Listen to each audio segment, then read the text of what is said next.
Shyam music production कोरबा। अरे यार भुवनेश्वर भाई, वो प्रियंका तुला इतना प्यार करते थे, मतलब भाव का बनी देस।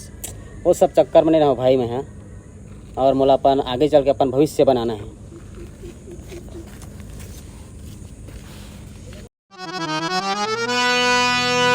मुर्दर दिला टुरा ते नहीं जान